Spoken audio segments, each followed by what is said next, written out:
He was born under Islamic colonization, with Timbuktu. Alhamdulillahi Rabbil Alameen. It is 7 in the morning, going to work, and I come across this video. And this video is a sign of someone whose mind has been captured, entrapped, bamboozled, tricked by the Western miseducation system. Timbuktu was a Islamic colonial force. You must be insane or mad. This is far from the truth. Islam entered West Africa in the year 10.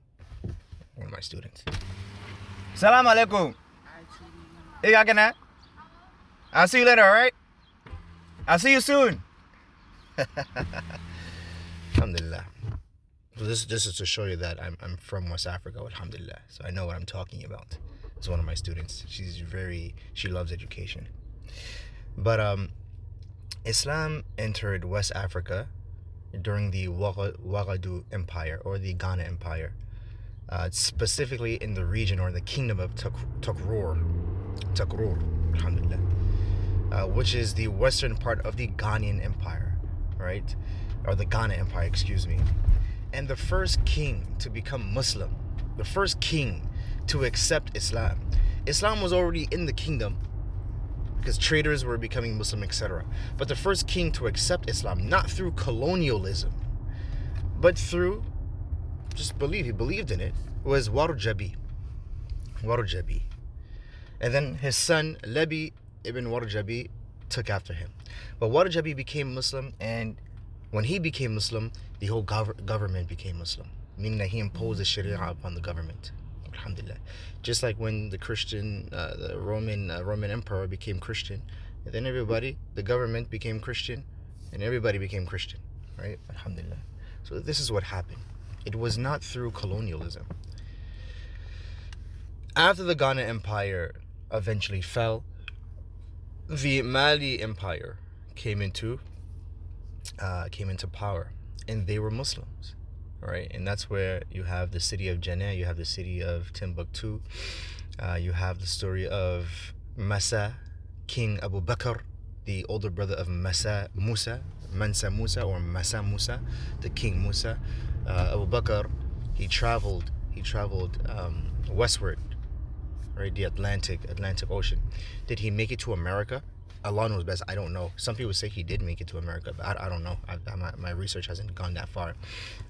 But after he left, right, to the Americas, or to travel the Atlantic Ocean, his younger brother, Masa Musa, he took power, right?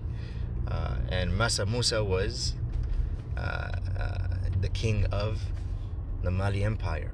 And we know the story of Masa Musa, where he traveled on Hajj, etc. Now, from these stories, you know that this was not done under any form of colonialism, right? And after the Mali Empire, fell, then the Songhai Empire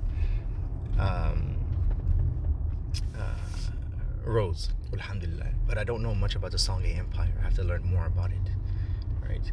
But the point is, West Africans were never colonized by Arabs.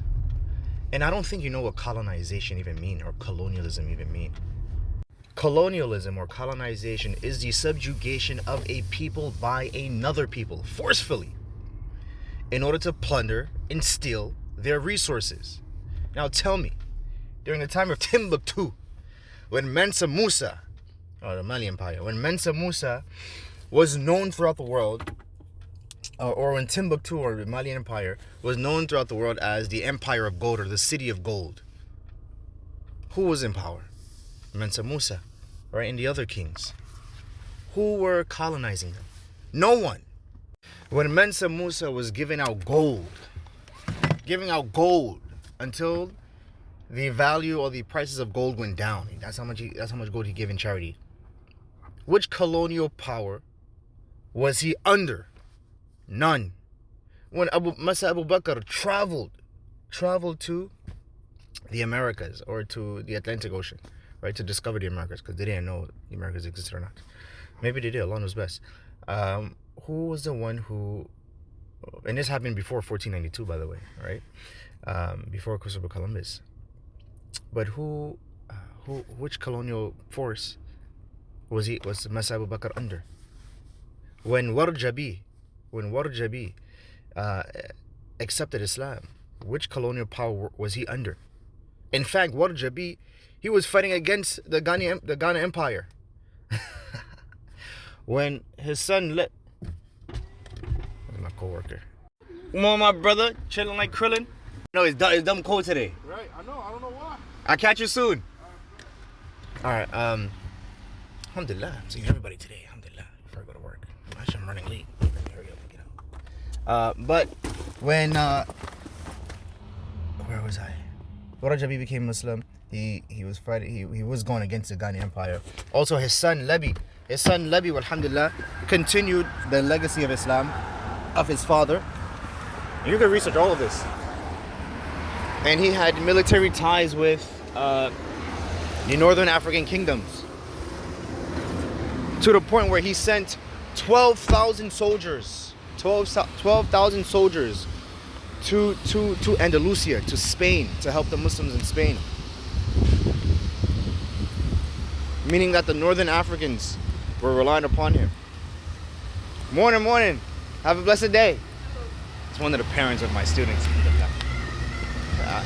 Her child is a genius. MashaAllah. But yeah, alhamdulillah. So, fun fact, you can research all of this. Alright, so usually I don't end like that, but walhamdulillahi rabbil alameen. And praise be to God, Lord of the world, for knowledge. Alright, gotta turn on the projector. This is not plugged in. Alright, peace.